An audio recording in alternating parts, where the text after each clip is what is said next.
हो गया, उसके मन में इतना हो गया कि वो किसी को श्रेष्ठ नहीं देख सकता।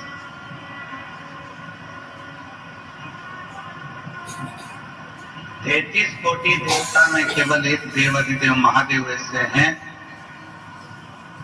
इंद्रदेव अगर उन्नति की सीढ़ी पर चढ़ते हैं तो भगवान शिव प्रसन्न होते हैं।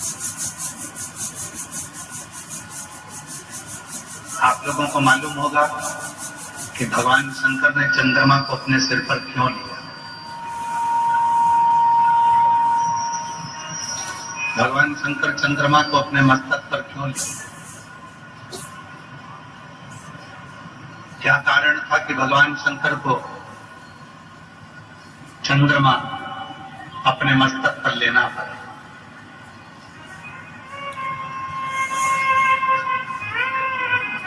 क्योंकि चंद्रमा एक ऐसा है, समुद्र की लहरें जब बढ़ती है चंद्रमा बढ़ता है, और समुद्र की लहरें जब घटती है तो चंद्रमा घटता है। शिवजी ने देखा कि केवल एक चंद्रमा ऐसा है कि दूसरे के सुख को देखकर सुखी होता है और दूसरे के दुख को देखकर दुखी होता है।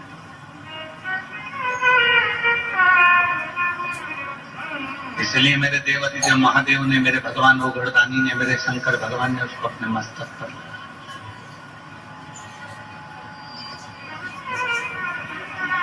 आज के समय में देवरानी का बच्चा अच्छे नंबर से पास हो जाए तो जेठानी का मुंह फूल जाता है।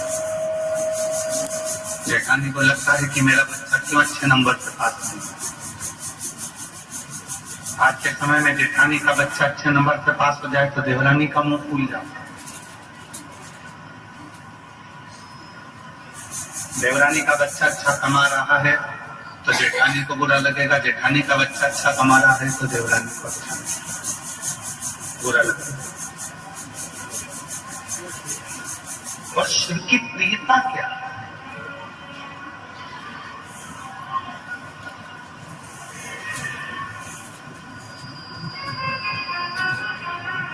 भला किसी का कर ना सको तो बुरा किसी का मत। पुष्प नहीं बन सकते तो फिर कांटे बनकर। ये शिव की प्रीता। आप दुनिया में किसी का बुरा नहीं कर सकते। आप अच्छा नहीं कर सके तो बुरा भी मत करो। आप किसी के लिए अच्छा नहीं बोल सके तो बुरा भी मत बोलो।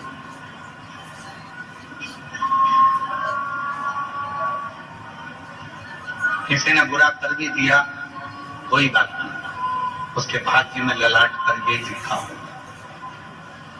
अपन अच्छा सोचो, क्यों विचार करें? क्यों अपनी सोच को गलत लेकर जाए? क्यों अपनी बुद्धि पर गलत विचारों को लेकर?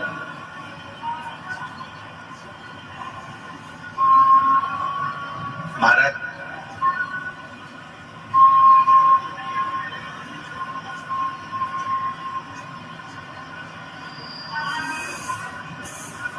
किसी ने एक प्रश्न किया था दिल्ली में,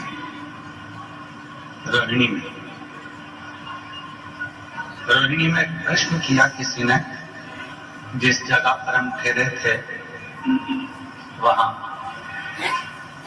कि गुरुजी आप जब कथा करते हैं शिव महापुराण की तो भक्तों की भीड़ आती है। किसी को बैठने की जगह मिलती है, किसी को नहीं मिलती।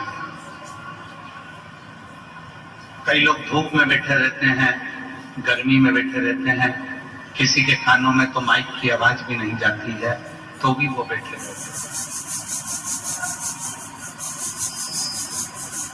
आखिर फिर भी भगवान शंकर जो अंदर बैठे हैं उन पर भी उतनी कृपा कर रहे हैं और जो बाहर बैठे हैं उन पर भी उतनी कृपा कर रहे हैं। जो पंडाल के अंदर बैठे हैं उन पर भी शंकर जी की उतनी कृपा है और जो पंडाल के बाहर बैठे हैं उन पर भी शंकर जी की उतनी कृपा है। ये कैसे संभव हो सकता?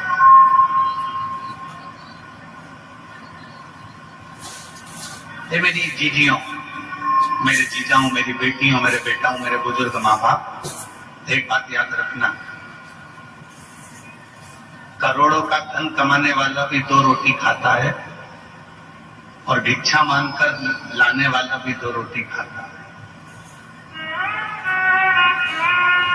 करोड़ों की गाड़ी में घूमने वाला भी 2 रोटी खाता है और साइकिल पे चलने वाला भी 2 रोटी खाता है। बड़े महल में रहने वाला भी 2 रोटी खाता है और झोपड़े में रहने वाला भी 2 रोटी खाता है। ये जो पेट दिया है परमात्मा ने, ये रोटी के लिए। कोई करोड़ों का धन कमा लेगा तो वो सोने के बिस्कुट नहीं खा लेगा, चांदी की रोटी नहीं खाएगा,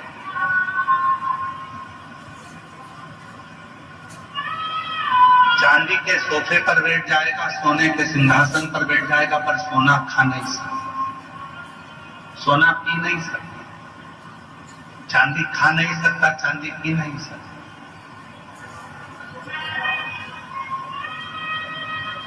पेट वही है, उधर वही है।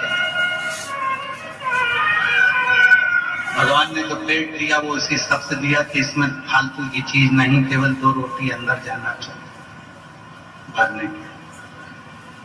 उसी तरह मेरे भगवान देवाधिदेव महादेव ने ये नियम बनाया कि कोई पंडाल में बैठा है वो भी, और जो पंडाल के बाहर है वो भी, जो कहीं पर भी बैठकर मुझे भज रहा है, मुझे सुन रहा है, शिव पुराण कहती है मेरे ओघड़दानी वहीं पर उसका कल्याण कर ही देते हैं, उस पर कृपा करते हैं।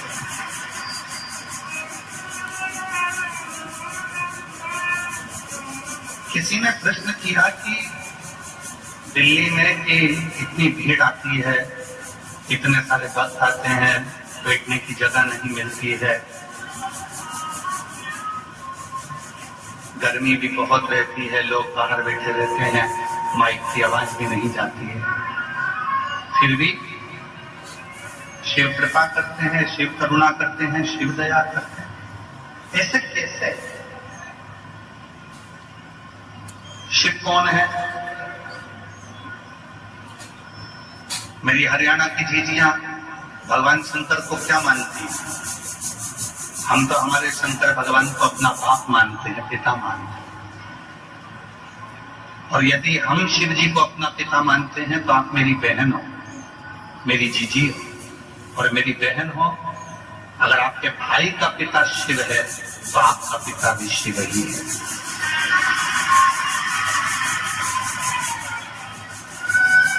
यहाँ जितनी मेरी दीदियां बैठी हैं, जितनी मेरी बेटियां बैठी हैं, जितनी मेरे बेटा बैठे हैं, जितने मेरे जीजा बैठे हैं, जितने मेरे माता पिता बैठे हैं, सबका पिता एक शिव, एक शिव।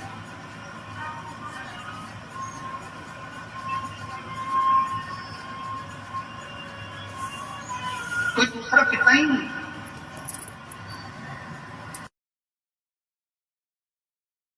बैठे हैं, कई बुजुर्ग माता पिता बैठे हैं, ईमानदारी से बोलना, तुम्हारे यहाँ डल्लब का गद्दा भी है, रूम भी है, भोजन भी है, गाड़ी भी है, पंखा भी है, कूलर भी है, सब कुछ है, बेटे भी हैं, बहुएं भी हैं, पोता भी है, पोती भी है, सब कुछ है। उसके बाद भी तुम रात्रि को सोते हो तो कहीं कमर का दर्द बना है, कहीं घुटने दुख रहे हैं, कहीं सिर दुख रहा है, रोज काम को लगाकर कपड़ा बांधकर फिर सोती है। कई कई तो ऐसी हैं कि रोज एक ना एक टेबलेट उसको खाना ही पड़ती है, तब जाकर सो पाती है। वो सुख कहाँ चले गए, वो शांति कहाँ चली गई? बेबाव था, धन है, गाड़ी है, बंगला है, संपदा है, सब कुछ है, पर शांति नहीं।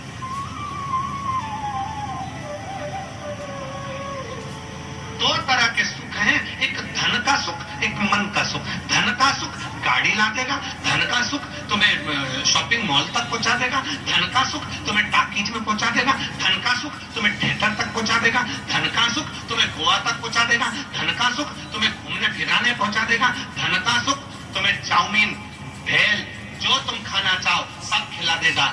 धन का सुख तुम्हारे को ब्यूटी पार्लर तक भी पहुंचा देगा, पर धन का सुख तुम्हारे मन को शांति नहीं दे पाएगा। अगर मन को शांति कोई देगा तो वो केवल मन का सुख देगा।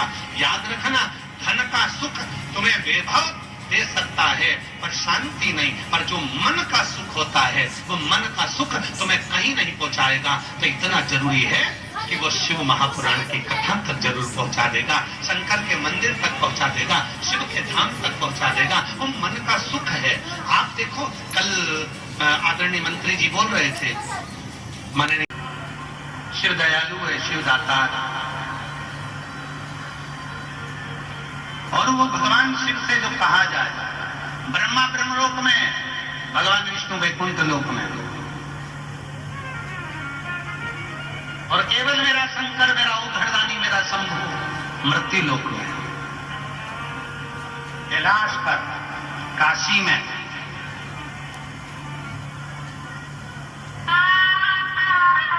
कुबेरेश्वर धाम पर, उज्जैनी में, हर जगह पर वही विराज, प्रत्येक स्थान वही। बस दिल से कहोगे वो दिल से सुने, श्रवण शिव कथा करते भगवान शंकर का। एक गुरु का जो फर्ज है, गुरु का जो काम है वो केवल शिव तक पहुंचाने का, इसके बाद शिव जाने। ऑटो वाले का काम क्या है? तुम्हें गरुड़ा मंडी तक पहुंचा दिया, अंदर जाकर कथा को श्रवण करना, ये तुम्हारी जवाबदारी है, उसका काम था पहुंचाना। गुरु का काम है पहुंचा। कितना सुंदर है, एक संवाद बड़ा सुंदर आता है। एक गुरुजी निकल कर जा रहे थे, शिव के भक्त थे, भगवान शंकर के। जाते जाते उनको गाय का सूखा गोबर, कंडा, अलोनी, गोबरी, अब यहाँ हरियाणा में क्या कहते हैं वो हमको नहीं मालूम। एक होता है गाय के गोबर पे ऐसे थपथपा कर, कई लोग दीवार पे थाप देते हैं, कई जमीन पे थाप देते हैं, तो कंडा बना लेते हैं।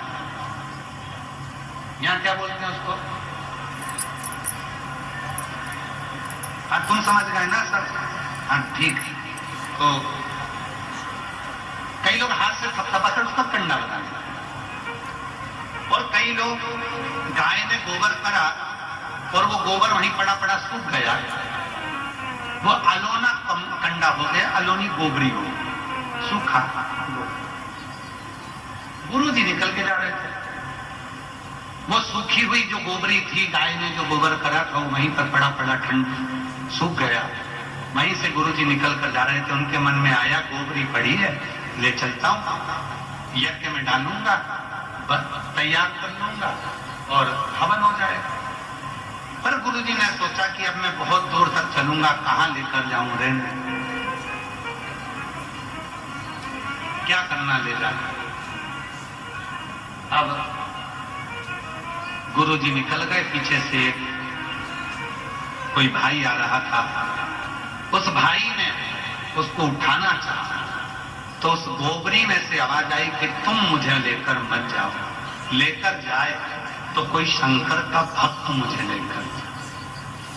गोबरी ने जैसे कहा, उस कंडे ने जैसे कहा, वो गाय के सूखे हुए गोबर ने जैसे कहा, तो किसान भाई ने पूछा, भाई तू मेरे साथ क्यों नहीं चलना चाहता?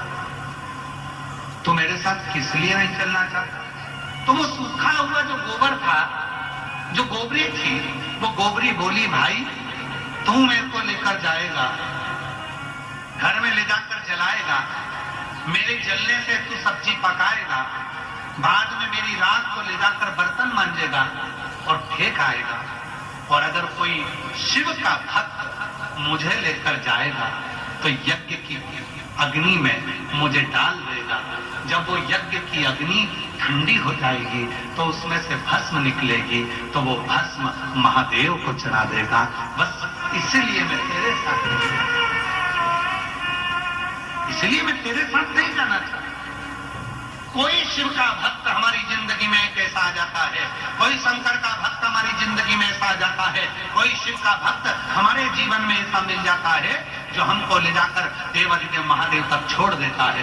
कोई शंकर का भक्त हमारे जिंदगी में ऐसा मिल जाता है जो हमको ले जाकर भगवान शंकर की शरणागति में छोड़ देता है। कोई शिव का भक्त हमारी जिंदगी में ऐसा मिल जाता है जो भगवान की अविरल भक्ति हमको करना सिखा देता है। और जब हम भगवान की अविरल भक्ति में श्री शिवाय नमस्तुभ्यं के उस मंत्र में जब डूबने लगते हैं तब शिव अपने आप कृपा करना प्रारंभ कर देते हैं। कोई भक्त हमारी जिंदगी में ऐसा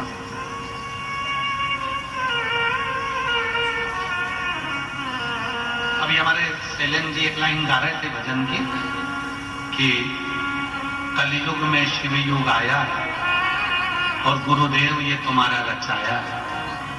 पर हम उनसे कहेंगे कि उसको गुरुदेव ने नहीं रचाया, उसको तो स्वयं महादेव ने रचाया। तो दूसरा अच्छा नहीं होगा ना?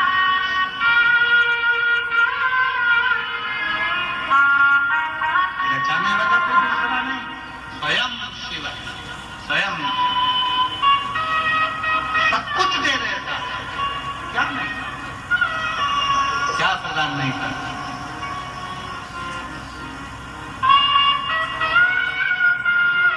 रावण को सोने की लंका देता है, भस्मासुर को कंकण देता है,